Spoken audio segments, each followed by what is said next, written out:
الحمد لله كفى والصلاة والسلام على عباده الذين اصطفى أما بعد فقد قال الله تبارك وتعالى في القرآن المجيد والفرقان الحميد أعوذ بالله من الشيطان الرجيم بسم الله الرحمن الرحيم وإلهكم إله واحد لا إله إلا هو الرحمن الرحيم وقال تعالى والذين اتخذوا من دونه أولياء ما نعبدهم إلا ليقربونا إلى الله زلفى إن الله يحكم بينهم فيما هم فيه يختلفون صدق الله العظيم. محترم سامعین حاضرین مجلس اور دور دراز علاقوں سے آئے ہوئے مہمان اعظام اور میرے ہم سفر ساتھیوں، السلام علیکم ورحمۃ اللہ وبرکاتہ. میں نے آپ حضرات کے سامنے قرآن مقدس کی دعائیں تلاوت کرنے کا شرف حاصل کیا ہے. میں چاہتا ہوں کہ انہی دونوں آیتوں کو اپنا موضوع سکون بنا کر آپ حضرات کے سامنے کچھ باتیں کہوں. اس وقت میں نے آپ حضرات کے روبرو جو دو آیتیں تلاوت کرنے کا شرف عظیم حاصل کیا ہے وہ آیتیں سورہ بقرہ اور سورہ زمر کی ہیں، جن کا ترجمہ یہ ہے: اے لوگو تمہارا معبود ایک ہے، اس کے علاوہ کوئی معبود برحق نہیں، وہ رحمان اور رحیم ہے.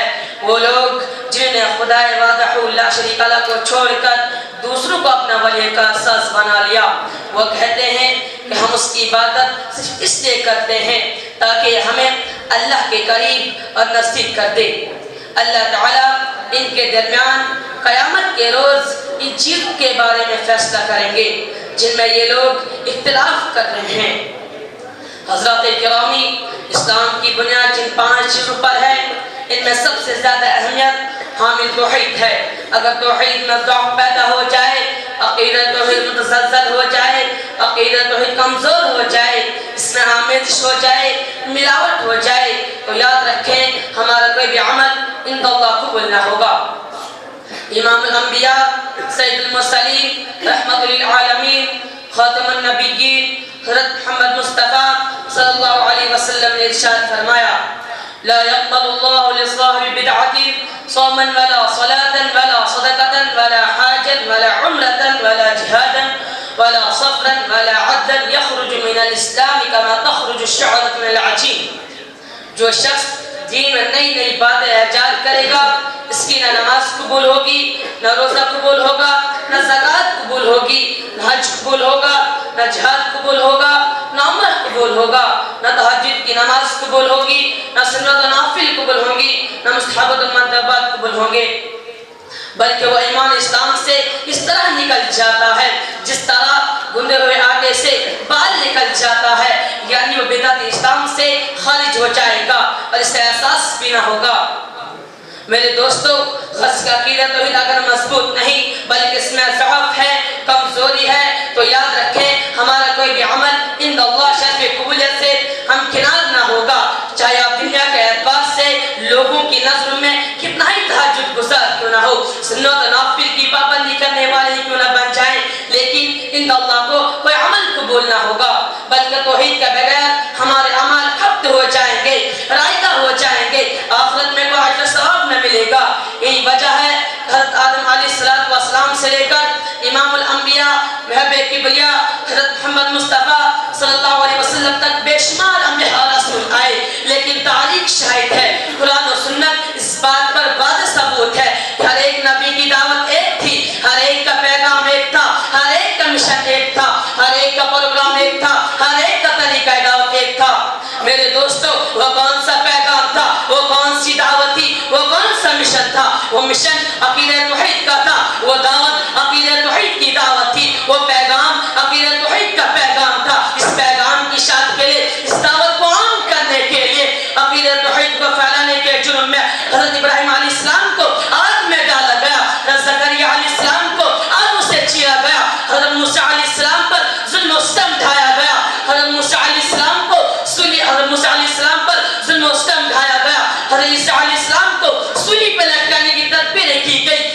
توحید کو عام کرنے کے جرم میں، عقیدہ توحید کو پھیلانے کے جرم میں حضرت بلال وحشی کو تپتی ہوئی ریت پر لٹا کر سینے پر چٹا رکھا گیا. اسی توحید کو عام کرنے کے جرم میں حضرت سمیہ رضی اللہ عنہ کو کمبخت ابو جہل نے شرمگاہ میں نیزہ مار کر شہید کر دیا. اگر اسی توحید کے واسطے حضرات انبیاء کرام نے اتنی بڑی بڑی قربانیاں پیش کی ہیں جن کا آج ہم تصور بھی نہیں کر سکتے.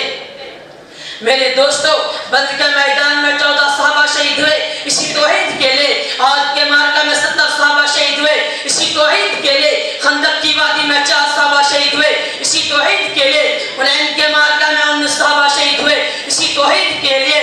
صلح حدیبیہ کے راستے میں 7 صحابہ شہید ہوئے اسی توحید کے لیے. حضرت حمزہ رضی اللہ عنہ کے جگر کو چبایا گیا اسی توحید کے لیے. حضور اکرم صلی اللہ علیہ وسلم کے 30 سالہ دور نبوت میں 256 صحابہ شہید ہوئے اسی توحید کے لیے. اور خلافت راشدہ کے 50 سالہ دور میں 27,000 صحابہ نے جام شہادت نوش کیا اسی توحید کے لیے. گھروں سے بے گھر ہوئے بچوں کو یتیم کیا, بیویوں کو بیوہ کیا, صرف عقیدہ توحید کو عام کرنے کے لیے, مسلسل توحید کو سمجھنے کے لیے سب کچھ قربان کر دیا. لیکن عقیدہ توحید کو نہ چھوڑا کیونکہ توحید ایمان کی جڑ ہے, اسلام کی بنیاد ہے. اگر اس میں کمی ہے تو ایمان ناقص, اور اگر اس میں کسی کو شریک کر لیا تو ایمان نامکمل.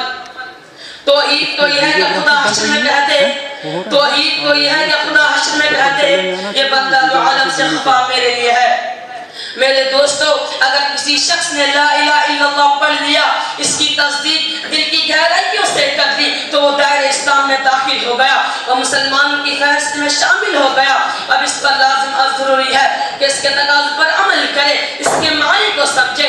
اس لیے کہ اگر کوئی مسلمان یہ کہتا ہے کہ لا الہ الا اللہ نہیں ہے کوئی معبود سوائے اللہ تعالیٰ کے, لیکن اللہ کے علاوہ کوئی دوسرا مشکل کشا ہے, اللہ کے علاوہ کوئی دوسرا حاجت روا ہے, اللہ کے علاوہ کوئی دوسرا مصیبت میں کام آنے والا ہے, تو یاد رکھو دوستو ایسا شخص کامل ایمان والا نہیں بلکہ قرآن و حدیث کی روشنی میں ایسا شخص کافر ہے, مشرک ہے, جس کے بارے میں اللہ تعالیٰ نے قرآن کریم کے پارہ نمبر 5 سورہ نساء آیت نمبر 48 میں ارشاد فرمایا ان اللہ لا یغفر ان یشرک بہ ویغفر ما دون ذلک لمن یشاء, کہ اللہ تعالیٰ شرک کرنے والوں کو کبھی معاف نہیں فرمائیں گے, اس کے علاوہ جس کو چاہے معاف کر دیں گے.